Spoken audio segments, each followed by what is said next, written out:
Simula na naman ang araw ni Zoe na magkalat, magkulit. Walang ginagawa kundi araw-araw magkalat, maglalaro. Hindi makalabas kasi umuulan. Kaya dito na lang siya sa loob. Panay, kalat, panay, laro. Kakalat lagi.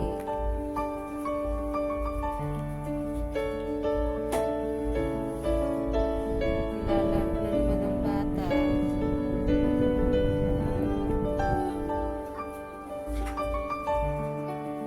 Kung minsan kinukulit yung tita niya, dinidisturbo yung tita niya na may ginagawa. Kung nagsawa sa kakalaro, Si Hay. nunood. Hi, Mama Nini. Hi. Si Hay. Zoe. No!